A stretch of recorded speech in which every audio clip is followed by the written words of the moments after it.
నమస్కారాలు. Vijayawada book festival అధ్యక్షుడు శ్రీ మనోహర్ నాయుడు గారు, కార్యదర్శి శ్రీ లక్ష్మయ్య గారు, ఈ రోజు ఈ కార్యక్రమ నిర్వహణకు చొరవ తీసుకుని ముందుకు వచ్చిన పబ్లికేషన్స్, యునెస్కో పబ్లికేషన్స్ యొక్క అధినేత విజయ్ కుమార్ గారు, మరి ఈ రోజు మనం ఎవరి పుస్తకాలనైతే తెలుగులో ఆవిష్కరిస్తున్నామో ఆ పుస్తకాల రచయిత నాకు రకాల మిత్రుదానాలన్నా లేకపోతే ఏమన్నా నాకు గర్వం, ఎందుకంటే నాకు చిన్నప్పుడు నేను వాళ్ళ నాన్నగారు, వాళ్ళ అమ్మగారు, జానకమ్మ గారు, సూర్యనారాయణ గారు వాళ్ళ కార్యకలాపాల్లో పాలు పంచుకొని కొంత స్ఫూర్తి పొందిన వాడిని నేను. నాకు ఎప్పుడైతే విజయ్ కుమార్ ఈ పుస్తక మహోత్సవానికి రావాలి, వచ్చి దాంట్లో రామాధవ్ గారు రచించిన మన రాజ్యాంగం, మన ఆత్మగౌరవం, ఒక్కరైన స్వాతంత్రం, ఈ పుస్తకాలను ఆవిష్కరించాలని చెప్పని కోరారు. నేను తప్పనిసరిగా వస్తాను. 2 కారణాల వల్ల. ఒకటి, బుక్ ఫేర్ చాలా అవసరం. దీన్ని వరుసగా నిర్వహిస్తున్న నిర్వాహకులు కూడా అభినందించాల్సిన అవసరం ఎంతో ఉంది. రెండవది, మీరు చొరవ తీసుకొని రామ్మాధవ్ గారు రాసిన పుస్తకాలను తెలుగులో ప్రచురించడం కూడా దాన్ని వదేశ్వర్ గారు మరి వివరంగా చెప్పారు. పుస్తక ప్రదర్శన మీద ఉన్నట్టు అభిమానం. కుమార్ గారు చొరవ తీసుకొని మన యొక్క రామ్మాధవ్ యొక్క 2 వాటిని తెలుగులో మన ముందుకు తీసుకురావడం, నాకు రామ్మాధవ్ మీద మొదటి నుంచి ఉన్నట్టు అభిమానం దీనికి ప్రధాన కారణం అని చెప్పి మీ అందరికీ నేను మనవి చేస్తున్నాను. ఈ రోజు రామ్మాధవ్ గారు ఎంతో పరిశోధన చేసి ఈ 2 పుస్తకాలు రాశారు. నా ఉద్దేశంలో ఈ 2 పుస్తకాలు అందరూ పెద్దవాళ్ళు, చిన్నవాళ్ళు, ముఖ్యంగా యువతరం చదవాల్సిన మాస్టర్ రీడ్ అనే మాట ఉపయోగిస్తే ఆ పుస్తకాలు 2 కూడా దాంట్లో ఫిట్ ఇన్ అవుతాయని చెప్పి నేను భావిస్తున్నాను. అందువల్ల యువతరం అంతా తప్పనిసరిగా మన రాజ్యాంగం, దాని వెనుకనుండే నేపథ్యం, దాని విశిష్టత, రెండవది స్వతంత్రాన్ని ఏ విధంగా మనం సంపాదించాం, దాన్ని ఎందుకు దేశాన్ని ముక్కలు చేసుకున్నాం, ఈ విషయాల్లో లోతుగా విషయాలు తెలుసుకోవాలంటే ఈ పుస్తకాలు 2 చదివితే మనకు సులభంగా అర్థం. పుస్తకాల్లో మొన్న విజయ్ కుమార్ మాట్లాడుతూ ఒక మాట చెప్పాడు. లెఫ్టిస్ట్ వాళ్ళ పుస్తకాలు ఎక్కువగా ప్రచురిస్తున్నారు, ఎందుకంటే వాళ్ళు ఎక్కువ రాస్తున్నారు కాబట్టి. రైట్ భావజాలం జరిగిన వాళ్ళ పుస్తకాలు తక్కువ వస్తున్నాయి, వాటిని కూడా ప్రచురించాలి. ప్రచురణ పని అది. అన్ని అభిప్రాయాలు జనం ముందు పెట్టాలా, జనం దాంట్లో నుంచి ఏది మంచో అది గ్రహించాలని చెప్పి. అప్పుడు వాజ్పేయి గారు అడిగారు, మీరు రైటా లెఫ్టా అని. ఆయన చెప్పాడు, నేను రైట్ కాదు, లెఫ్ట్ కాదు, నేను స్ట్రైట్ అన్నాడు. రైట్ కాదు, లెఫ్ట్ కాదు, నేను స్ట్రైట్ అన్నాడు. సత్యానికి దగ్గరగా, సంచలనానికి దూరంగా, నిస్వార్థం లేకుండా మంచిగా ఉన్నది ఉన్నట్టుగా రాసి దానికి జనానికి తెలియజెప్పాల్సిన అవసరం ఎంతో ఉంది. అలాంటి పుస్తకాలు చాలా తక్కువగా ఉన్నాయి. ఎందుకంటే మన ముందున్న పుస్తకాలు ఒకవైపు బ్రిటిష్ వాళ్ళు మన బలవంతంగా మన దేశాన్ని ఆక్రమించుకొని వాళ్ళ హయాంలో వచ్చిన పుస్తకాలు, వాళ్ళ ప్రేరణతో వచ్చిన పుస్తకాలు. ఇంకొక వైపు స్వతంత్రంలో వచ్చిన తర్వాత ఈ లెఫ్టిస్టు ఆలోచనలు అని చెప్పబడే వాళ్ళు ఎవరిస్తారో వామపక్ష భావజాలం కలిగిన వాళ్ళు, వాళ్ళ ప్రేరేపిత వాళ్ళ రచనలు చాలా ఎక్కువగా వచ్చాయి. దేశ హితము దృష్ట్యా దేశంలో జరిగిన వాస్తవాన్ని దృష్టిలో పెట్టుకొని యువతరానికి గతంలో ఏం జరిగింది, ఎవరెవరు ఎంతవరకు పాత్ర నిర్వహించారు అనే విషయాలను ఉన్నట్టుగా చెప్పడం అవుతుందో చాలా అవసరం. ఆ పని శ్రీ రామాధవ్ గారు చేశారని చెప్పి నేను భావిస్తున్నాను. రామాధవ్ భారతదేశంలోని అగ్రశ్రేణి జాతీయవాద మేధోవర్గంలో ఒకరిగా ఎదిగారు. నేను ఆ పదం చూడండి, ఎంత కావాలనే ఆ పదం వాడుతున్నాను. భారతదేశంలోని అగ్రశ్రేణి జాతీయవాద మేధోవర్గంలో ఒకరిగా ఎదిగారు. ఆయన తల్లిదండ్రులు బలమైన జాతీయవాదులు. వారి ఆలోచన తీరు రామ్మాధవ్ గారిపై లోతైన ప్రభావం చూపిందని నేను ఖచ్చితంగా చెప్పగలను. రామ్మాధవ్ గారు చిన్న వయసులోనే RSS క్రియాశీలంగా స్వయం సేవగా తిరగడం, తర్వాత వివిధ బాధ్యతలు నిర్వహించడం, తర్వాత భారతీయ జనతా పార్టీలో జాతీయ ప్రధాన కార్యదర్శి స్థాయికి ఎదగడం ఆయన పార్టీ పట్ల, సిద్ధాంతం పట్ల చూపిన అంకిత భావానికి నిదర్శనం అని చెప్పి నేను భావిస్తున్నాను. రామ్మాధవ్ గారు ప్రజ్ఞాభారతి వెలువరించే భారతీయ ప్రజ్ఞ ఇంగ్లీష్ మాసపత్రిక కూడా సంపాదకుడిగా, తెలుగు వారపత్రిక జాగృతి సహసంపాదకుడు కూడా పనిచేశారు. ఆ రచనలు కూడా మనకు చదివితే వారి సంపాదకీయంలో వచ్చిన వాటిని కూడా జాతీయవాదం, దేశం యొక్క హితము, సత్యము, ఈ రెండింటిని దృష్టిలో పెట్టుకునే రాసినట్టు రాష్ట్రాలు మనకు కనబడతాయి. కొన్నేళ్లుగా ఆయన ఒక రచయితగా, మేధావిగా, పాత్రికేయుడిగా ఎంతో చురుకైన పాత్ర పోషిస్తున్నాడు. మేధో సంపత్తి, జాతీయవాద దృక్పథంతో ఎంతో మంది మన్నలను కూడా అందుకుంటూ ఉంది. ఈ సాయి దీపక్, విక్రమ్ సంపత్, ఆనంద రంగనాథన్ అలాంటి వాళ్ళ స్థాయిలో మన తెలుగువాడైనట్టు రామ్మాధవ్ జాతీయవాదాన్ని దేశం ముందు ఉత్తడం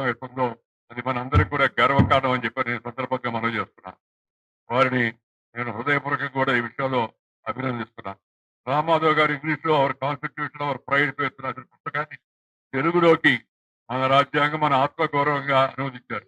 ఈ పుస్తకంలో రాజ్యాంగ రూపకల్పన, ఆ చరిత్రను, విభజనకు ముందు జరిగిన రాజకీయ పరిణామాలను వివరించారు. ఎంతో దార్శనికత కలిగిన మన స్వాతంత్ర సమర యోధులు, మేధావులు దేశ భవిష్యత్తు దృష్టిలో ఉంచుకొని మన రాజ్యాంగాన్ని రూపొందించారు. ఈ రాజ్యాంగ పరిషత్ చర్చలు, దానిలో కూర్పులు, మార్పులు, చేర్పులు, ఆ ముసాదా కమిటీ చైర్మన్ డాక్టర్ అంబేద్కర్ గారు రాజ్యాంగానికి ఇచ్చిన తుది రూపం గురించి కూడా ఆ పుస్తకంలో చాలా వివరంగా ఆయన వివరించారు. మన రాజ్యాంగం మన ప్రజాస్వామ్య జీవన విధానానికి పునాది. ఇది ఒక పవిత్ర గ్రంథం. పవిత్ర గ్రంథం అని చెప్పని అది కేవలం మన మందిరంలో పెట్టుకొని పూజ చేస్తే సరిపోదు. లేదు నాకు రాజ్యాంగం మీద గౌరవం ఉందని పుస్తకం పట్టుకొని తిరిగితే సరిపోదు. రాజ్యాంగం మీద గౌరవం ఏంటంటే రాజ్యాంగంలో ఉన్న యొక్క అన్ని అంశాలను సూచా తప్పకుండా దేశ హితం దృష్ట్యా ఆచరించే పని ప్రతి ఒక్కరూ, ప్రతి పార్టీ, ప్రతి వర్గం కూడా చేయాల్సిన అవసరం మనం చేస్తాం. ఈ రాజ్యాంగ పరిషత్తు మన ప్రజాస్వామ్య జీవన విధానానికి ఈ రాజ్యాంగాన్ని పునాదిగా అది పవిత్ర గ్రంథం. 75 ఏళ్లుగా మహత్తరమైన రాజ్యాంగం మనకి దిశానిర్దేశం కూడా చేస్తుంది. మన రాజ్యాంగాన్ని మారుతున్న కాలానికి అనుగుణంగా ప్రజల సంక్షేమం కోసం, ఎదురైన సవాళ్లకు సమాధానం చెప్పడం కోసం సవరించుకునే వీరు కూడా మన రాజ్యాంగ పెద్దలు, నిర్మాతలు ఆ రోజుల్లో మనకి ఇచ్చారు. ఇప్పటికి 106 సార్లు అని పైగా మనం సవరించుకున్నాం. ఉదాహరణకు 2023లో చేసిన 106వ సవరణ ద్వారా శాసనసభలో మహిళలకు 3వ వంతు రిజర్వేషన్ కల్పించాం. శాసనసభ చరిత్రాత్మక రాజ్యాంగ సవరణ. అది రాజ్యాంగం అనేది ఒక స్థిరంగా ఉండే స్టాటిక్ బుక్ కాదు.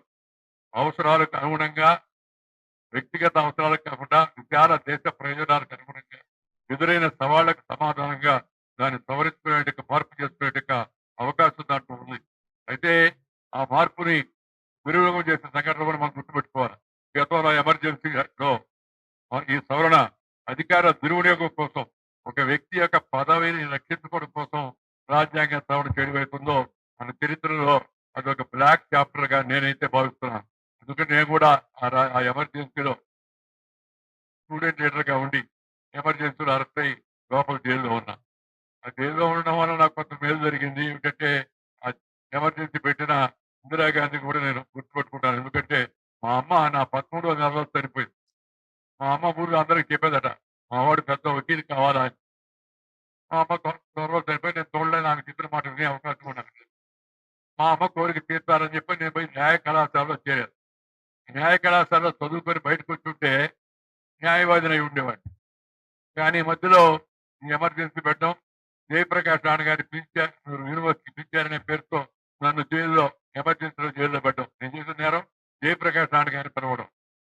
జైల్లో ఉండి 17 నెలల పాటు జైల్లో ఉంటే నా యొక్క భవిష్యత్తు అక్కడ పూర్తిగా మారిపోయింది.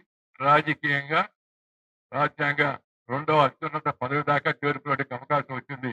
దానికి కొంత కారణం నెగటివ్ దృష్టిలో చెప్పండి ఇందిరాగాంధీ గారు. లేకపోతే నేను ఇందాక చెప్పాను కదా న్యాయవాదిగా ఉండేవాడిని. కానీ ఎమర్జెన్సీ ఏదైతే బ్లాక్ చాప్టర్ ఈ విషయాలు మనం గుర్తుపెట్టుకోవాలా, మన యువతరం కూడా తెలుసుకోవాలి. వ్యక్తిగత ప్రయోజనాల కోసం, రాజకీయ స్వప్రయోజనాల కోసం రాజ్యాంగాన్ని సవరించి అసెంబ్లీలు, పార్లమెంటు వాటి యొక్క కాలాన్ని పొడిగించి తర్వాత ఒక పదవిలో ఉన్న వ్యక్తిని ఎవరు ఏమి చేయడానికి వీలు లేని విధంగా తయారు చేసుకునే సవరణలు కూడా రాజ్యాంగాన్ని వర్తించారు. ఎమర్జెన్సీ పెట్టారు. ఆ తర్వాత 77లో వచ్చిన జనతా ప్రభుత్వం రాజ్యాంగాన్ని ఈ విధంగా ఈ కారణాల వరకు ఇంటర్నల్ డిస్టర్బెన్స్ అనే పేరుతో ఆ విధంగా సవరించడానికి వీలు లేదు అనే విధంగా మార్పు తీసుకుంటారు. అదొక విషయం అనుకోండి. అందుకని ఈ రాజకీయం పక్కన పెడితే రాజ్యాంగం చాలా ఉన్నతమైనది. రాజ్యాంగం మనకు స్ఫూర్తినిచ్చేది. అలాగే ఆ రాజ్యాంగం మనకు మార్పులు, చేర్పులు, కూర్పులు చేసుకునే అవకాశాలు కల్పించింది. ఆ విషయాలు కూడా చాలా వివరంగా శ్రీ రామ్మాధవ్ ప్రకటించారు. 2017లో నరేంద్ర మోడీ గారి నేతృత్వంలో ప్రభుత్వం నవంబర్ 26ను దేశవ్యాప్తంగా రాజ్యాంగ దినోత్సవంగా ప్రకటించింది. కొంతమంది దాన్ని విమర్శించారు కూడా. కానీ అది చాలా అవసరం అని నేను భావిస్తున్నాను. ఈ దేశం యొక్క రాజ్యాంగం పట్ల సరైన అవగాహన కలిగే విధంగా దాని లోతుపాతులు యువతరం, నేటి విద్యార్థులు, నేటి యువ రాజకీయ నాయకులు చదువుకుని తెలుసుకునే అవకాశం కూడా ఆ రాజ్యాంగ దినోత్సవంగా ప్రకటించడం జరిగింది. పార్లమెంట్ లో కూడా దానిపై విస్తృతమైన చర్చ జరిగింది. నేనున్నాను, ప్రభుత్వంలో ఉన్నాను. ఆ చర్చలో కూడా సభ్యులు వాళ్ళ వాళ్ళ అభిప్రాయాలు చెప్పేందుకు అవకాశం కూడా ఫీడ్బ్యాక్ లాంటిది మళ్ళా మనకు వచ్చింది. యువత ముఖ్యంగా తమ హక్కులతో పాటు రాజ్యాంగంలో పేర్కొన్న బాధ్యతల గురించి కూడా తెలుసుకోవాలి. ఇది చాలా ముఖ్యమైన విషయాన్ని భావిస్తున్నాను. అందరూ మా హక్కులు, మా మా రైతులు అంటున్నారు కానీ, ఈ డ్యూటీ ఏందనే విషయాన్ని మనం మర్చిపోతున్నాం. భారత రాజ్యాంగంలో మన హక్కులతో పాటు మన బాధ్యతలను కూడా గుర్తు చేశారు. అందుకని దయచేసి నేటి తరం వాళ్ళు రాజకీయ నాయకులు కావచ్చు, మామూలు సామాన్య ప్రజలు కావచ్చు, తమ బాధ్యతలను గుర్తించి బాధ్యతలు సక్రమంగా నిర్వర్తిస్తారు. మొన్న ఆ మధ్య ఒక అబ్బాయి అన్నాడు, సార్ మీరు దేశభక్తి గురించి ఉపన్యాసాలు ఎక్కువ ఇస్తున్నారు. దేశభక్తి అంటే ఏం సార్, ఒక మాటలో చెప్పండి అన్నాడు. నేను చెప్పాను, ఎవరి పని వాళ్ళు చేయడమే. ఎవరి పని వాళ్ళు చేయడమే అదే దేశభక్తులు. ఆయన అంతకన్నా దేశభక్తి, ఈ దేశభక్తి అంటే ఏదో ఇదో అనుకోవద్దు. ఎవరి పని అంతేనా సార్ అంతే అన్న. నీ పని నువ్వు చేయి.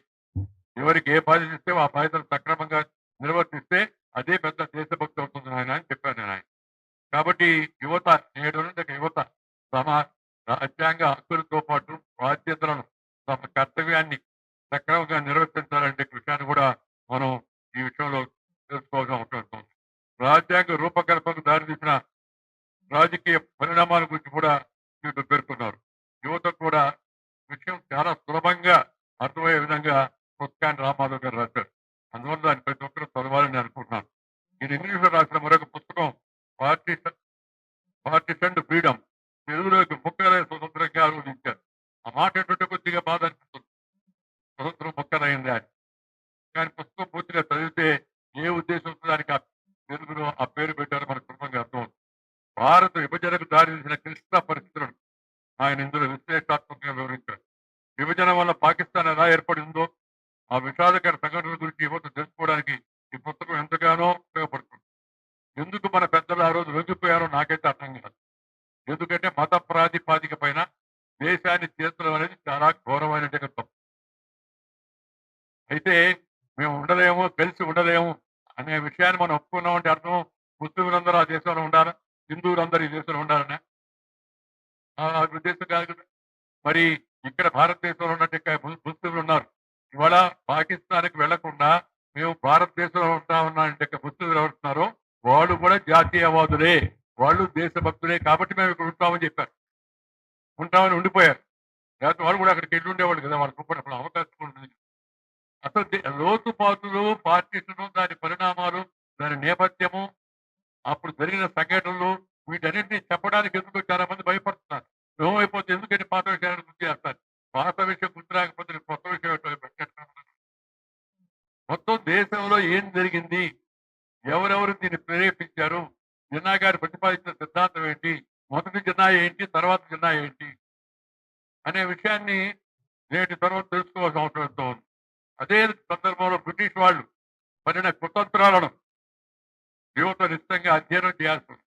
మరి పోతా పోతా ఉదాహరణకి హైదరాబాద్ ఏం చెప్పారు వాళ్ళు, ఈ దేశంలో నుంచి పాకిస్తాన్కి వెళ్ళాలని కూడా పాకిస్తాన్ పోవచ్చు, ఈ దేశంలో ఉండాలని కూడా ఉండొచ్చు, లేదా ఈ దేశంలో ఉన్న రాష్ట్రం ఏమన్నా స్వతంత్రంగా ఉంటామంటే వాళ్ళు కూడా స్వతంత్రంగా ఉండొచ్చు.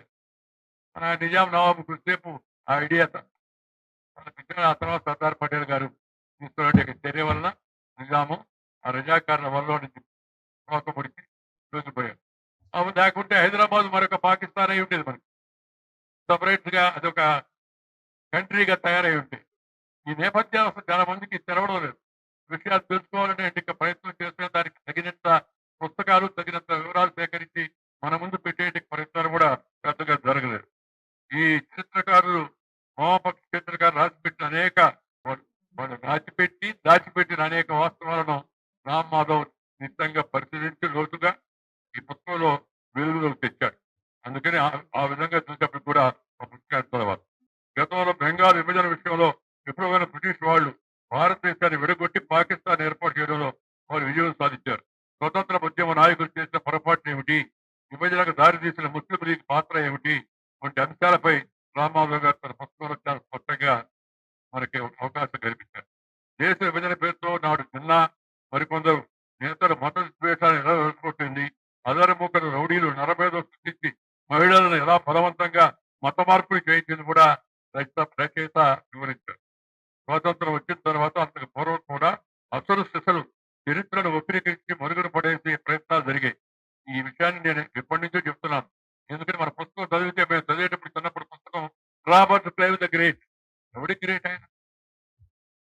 Robert క్రైవ్ the great, Alexander the great అని. అంటే ప్రపంచం మీద పడి దోచుకున్నవాడు గ్రేట్ అవుతారా? కానీ మన దేశంలో అసలు నిజమైన గ్రేట్ ఏంటంటే ఇక వీరపాండే కట్టబొమ్మ, అల్లూరి సీతారామరాజు, కొమరం భీం, ఝాన్సీ లక్ష్మి, రుద్రమదేవి, ఇలాంటి మహనీయుల యొక్క చరిత్ర మరుగున పడేసి వాళ్ళు వాళ్ళ దృష్టిలో వాళ్ళ గొప్పతనాన్ని వాళ్ళు చెప్పుకున్నారు. మన వాళ్ళు ఆ తర్వాత వచ్చిన వాళ్ళు కూడా దాన్ని సవరించే ప్రయత్నం చేయకుండా అదే దారిలో మనకు ఆ పాఠాలు బోధించారు. నేను భావిస్తున్నాను ఇప్పుడు వచ్చిన నేషనల్ ఎడ్యుకేషన్ పాలసీ ఉందో ఈ సందర్భంగా నేను చెప్పదలుచుకుంది, దాన్ని అందరూ అధ్యయనం చేయాలి. మనకి సరైన మార్గదర్శనం దాంట్లో లభిస్తుంది. మన స్వతంత్ర దేశం మనంతా భారతీయులం. మనమంతా ఈ వేషం భాష వేరేనా, మనమంతా భారతీయులం. అలగ్ భాష అలగ్ వేష్ ఫిర్ భీ అపనా ఏక్ దేశ్, వివిధతామే ఏకత భారత్ కా విశేషత అని చెప్పి మనం చెప్పుకుంటాం. అలాంటి పౌరులమైన మనం వాస్తవంగా ఏం జరిగింది అనే విషయాన్ని తెలుసుకున్నప్పుడే మనం ఏ మార్గంలో మళ్ళా ముందుకు వెళ్ళాలి, గతంలో చేసిన తప్పులు చేయకుండా ఉండాలా అంటే గతాన్ని మనం బాగా తెలుసుకోవాలి. ఈ సందర్భంగా ఈ పుస్తకాలు చాలా రెలవెంట్, చాలా ఉపయోగకరంగా ఉంటాయని చెప్పి అనుకుంటున్నాను. అందుకే ఈ 2 పుస్తకాలను చాలా పరిశోధన చేసి, ప్రేమించి, అనేక రెఫరెన్స్‌లని కూడా ఇస్తూ చాలా చక్కగా రామ్మాధవ్ తన మేధో సంపత్తిని ఉపయోగించి మన ముందు పెట్టాడు. వాటిని అందరూ చదవాల్సిందిగా నేను విజ్ఞప్తి చేస్తూ ఉన్నాను. ఈ 2 పుస్తకాలు అన్ని గ్రంథాలయాల్లో కూడా పెట్టాలి. గ్రంథాలయాల్లో పెట్టి చదివించేట అవకాశం ప్రభుత్వాలు కూడా కల్పించాల్సిన అవసరం ఉంది. ప్రైవేట్ సంస్థలు కూడా ఆ విషయంలో చొరవ తీసుకోవాలని చెప్పి నేను కోరుతున్నాను. పుస్తకం హస్తభూషణం అన్నారు మన పెద్దలు. అంటే చేతికి అంతకంటే గొప్ప ఆభరణం ఇంకోటి ఉండదు. చేతిలో పుస్తకం ఉంటే మనిషికి ఒక ప్రత్యేకమైన గౌరవం. అదే ఇప్పుడు ఇందాక చెప్పారు కదా, అందరూ కూడా దయచేసి ఈ పద్ధతికి రావాలా. ఫంక్షన్‌లప్పుడు పెద్ద పెద్ద గజపూలమాలలు లేకపోతే బొకే ఏందో నాకు అర్థం కాదు. ఆ బొకే అనే పదమే ఎక్కడి నుంచి వచ్చిందో అసలు నాకేం తెలవడం లేదు. పుష్పగుచ్చం ఇస్తారు సత్కరించడం అని, దాని బదులు శుభ్రంగా ఏంటంటే ఉపయోగపడే పని ఒక మంచి పుస్తకం ఇచ్చి మనం అభినందిస్తే, ఎవరినైనా గౌరవిస్తే అన్ని సభల్లో, అన్ని సందర్భాల్లో, అన్ని ఉత్సవాల్లో, మన కుటుంబ ఉత్సవం కావచ్చు, లేకపోతే ఇంటి ఉత్సవం కావచ్చు, అందరూ ఈ పని ఫలానా పుస్తకం అని నేను చెప్పను. మీకు నచ్చిన పుస్తకం, మీరు మెచ్చిన పుస్తకం, 10 మందికి ఉపయోగపడే పుస్తకం అవుతుందో వాటిని కానుకగా, బహుమతిగా ఇచ్చేట అలవాటు దయచేసి అందరూ గట్టిగా మొదలు పెడదాము. ఇప్పటికే కొన్ని చోట్ల మొదలైంది. మరింతగా దాన్ని శ్రద్ధ తీసుకొని అందరం వాటిని ముందుకు తీసుకెళ్దామని సందర్భంగా, ఎందుకంటే మనం ఇక్కడ బుక్ ఫెయిర్‌లో ఉన్నాం కాబట్టి ఈ విషయాన్ని నేను నొక్కి చెప్తూ ఉన్నాను. లేకపోతే పెద్ద పెద్ద స్టాల్‌లేస్తారు. ఆ స్టాల్ పోగానే తీసేయాల. మా ఆవిడ అడుగుతుంది, "ఎన్ని స్టాల్‌లన్నీ ఏం చేయమంటారు నన్ను?" ఏం చేస్తామమ్మా, ఏం చేస్తాం చేయాలి. దేనికి ఉపయోగపడవు కదా! ఒక తుండుగుడ్డని ఇవ్వండి అంటే నవ్వుతే ఎవరో నవ్వుతూ తుండుగుడ్డ చూస్తూ చూస్తూ తుండుగుడ్డ ఎట్టేస్తా ఉంటారు. తుండుగుడ్డ బహుళార్లు సాధక ప్రయోజనం కలిగింది. అది ఎండొస్తే తలకు చుట్టుకోవచ్చు, వానొస్తే పైనేసుకోవచ్చు, సరిపుట్టే కప్పుకోవచ్చు, దాన్ని పోతుంటే నిద్రొస్తే కిందేసుకొని పడుకోవచ్చు, చెమట వస్తే తుడుచుకోవచ్చు, స్నానం చేస్తే దాన్ని శుభ్రం చేసుకోవచ్చు. అన్ని ప్రయోజనాలు ఉన్నాయి. ఈ సార్‌కి దానివల్ల ప్రయోజనం కూడా రాసిపెట్టుకోవాలి. ఈ పలానా పిక్చర్ చాలని. అందుకని దయచేసి ప్రజలందరికీ నా విజ్ఞప్తి ఏంటి, ఈ మంచి పుస్తకాన్ని ఆవిష్కరించే సందర్భంలో ప్రతి ఒక్కరు కూడా బహుమతిగా, గుర్తుగా మంచి పుస్తకాలు బహుమతిగా ఇవ్వండి. పుస్తకంలో ఉన్న విషయం మస్తకంలోకి ఎక్కితే, మస్తకం అంటే బుర్ర. పుస్తకంలో ఉన్న విషయం మస్తకంలోకి ఎక్కితే మన ఆలోచనలు, మనం చేసే పనులు అవి సక్రమమైన దారిలో వెళ్తాయి అనే విషయాన్ని ఈ సందర్భంగా నేను గుర్తు చేస్తున్నాను. ఈ పుస్తకం కంటే గొప్ప ఆభరణం ఇంకేమిటి లేదు. చేతిలో పుస్తకం ఉంటే ఆ మనిషికి ఒక ప్రత్యేకమైన గౌరవం కూడా వస్తాయి. పుస్తకం అంటే అంటే కేవలం రాజ్యాంగం పుస్తకం చేతిలో పట్టుకొని తిరుగుతాను నేను అంటే కాదు. ఆ రాజ్యాంగ స్ఫూర్తిని పాటిస్తాను. రాజ్యాంగ సంస్థలను మనం గౌరవిస్తాను. రాజ్యాంగం పట్ల మనం గౌరవం ఉందనంటే అర్థం ఏంటంటే ఎవరి పని వాడు చేయాలి.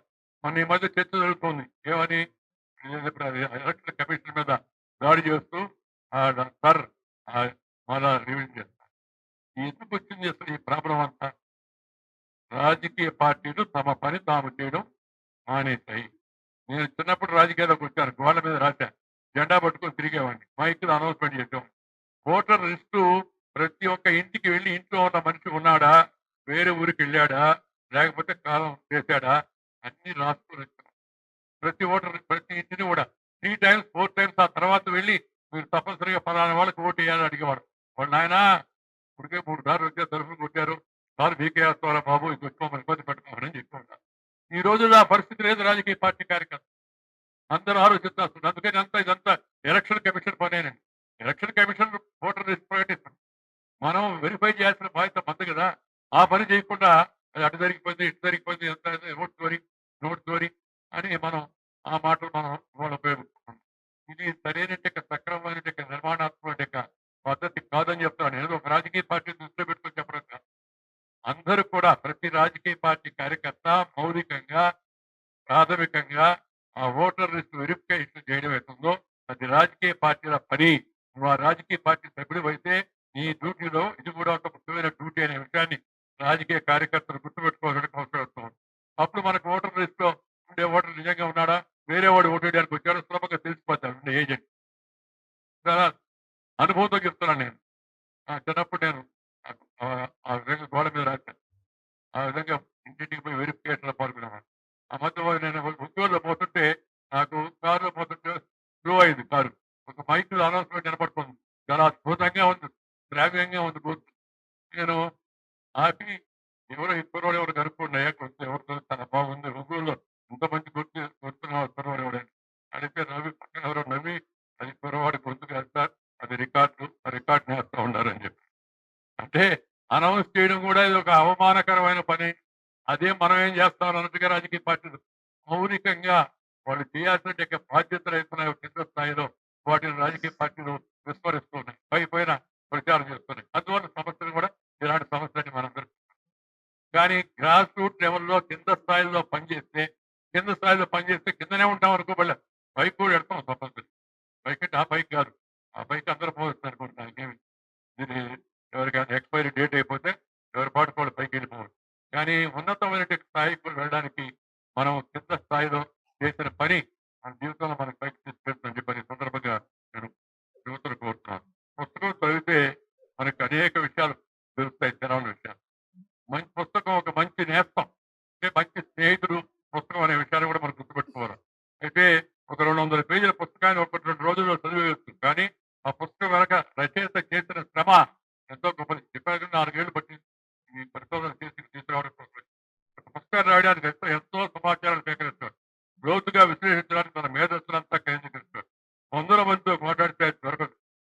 కానీ ఎన్నో ప్రాంతాలు తిరిగితే గాని లభించిన జ్ఞానం రచయిత తన కాలం ద్వారా మనకు ఒక చోట అందిస్తారు. అది గొప్ప విషయం రచయితలో గొప్ప విషయం. మనం 100 ఊర్లు అడిగి తెలుసుకోలేని విషయాలను ఒక పుస్తకం ద్వారా మన ఇంట్లోనే కూర్చొని తెలుసుకోవచ్చు. ఇంతకంటే గొప్ప అదృష్టం ఏముంటుందో చెప్పండి. కాబట్టి ఇలాంటి నేను చెప్తున్నాను ప్రతి ఊర్లో ఒక దేవాలయం, ఇష్టమైన దేవాలయం, ప్రతి ఊర్లో ఒక గ్రంథాలయం, ప్రతి ఊర్లో ఒక శౌచాలయం, స్వచ్ఛ భారత్ అంటున్నాం కాబట్టి ప్రతి ఊర్లో ఒక దేవాలయం, ఒక సర్వీస్ యాక్టివిటీ ఉండడం కూడా చాలా అవసరం అని చెప్పి నేను భావిస్తున్నాను. అది అందరూ యువత చొరవ తీసుకొని మీ గ్రామాల్లో దానికి ముందుకు తీసుకెళ్లాలని కోరుతున్నాను. విదేశాల్లో ఉండే ప్రవాస భారతీయులు, ప్రవాస తెలుగు వాళ్ళు కూడా మీ గ్రామంలో కనీసం ఈ సౌకర్యాలు ఉన్నాయా అనే విషయాన్ని కూడా తెలుసుకోవాలి. గ్రామంలో అక్కడ గ్రంథాలయం ఉంటే కనీసం అక్కడికి వెళ్ళి పుస్తకం చదివేదానికి అవకాశం ఉంటుంది. మనం పలానా సందర్భంలో పలానా చోట కూర్చొని ఆ పుస్తకాన్ని చదివినప్పుడు ఆ అనుభవం మనది మధ్యలో బలంగా ముద్రితమైపోతుంది. అందుకే మళ్ళీ ఎప్పుడైనా ఆ విషయం అవసరమైనప్పుడు ఆ పాయింటే ఎడమ వైపు పేజీలో కింద ఉంది లేదా పేజీ మధ్యలో ఈ బొమ్మ పక్కన వాక్యం ఉందని మన కళ్ళ ముందు ఆ పేజీ కుదిరారు. దాన్ని విజువల్ మెమరీ అంటారు. చదివితే మనం అది ఎలక్ట్రానిక్ దీంట్లో చదివితే అది ఆ శక్తి రాదు. అది మనసుకు ఆ విధంగా హత్తుకోదు. అది ఎంత తొందరగా వచ్చినా తొందరగా వెళ్ళిపోతుంది. డిజిటల్ పరికరాల్లో మనం స్క్రోల్స్ చేస్తాం. అక్కడ సమాచారం నిరంతరం కదులుతూ ఉంటుంది. కాబట్టి మెదడుకు ఒక స్థిరమైన ల్యాండ్ మార్క్ దొరకదు. కానీ పుస్తకంలో పేజీలు స్థిరంగా ఉంటాయి. ఈ స్థిరత్వం వల్ల మనం ధారణా శక్తి అద్భుతంగా పెరుగుతుంది. పుస్తకం యొక్క స్పర్శ, ఆ పేజీలు తిప్పే శబ్దం మన నాడీ వ్యవస్థను కూడా చైతన్యపరుస్తుంది అని చెప్పి మన శాస్త్రజ్ఞులు కొంతమంది చెప్పారు.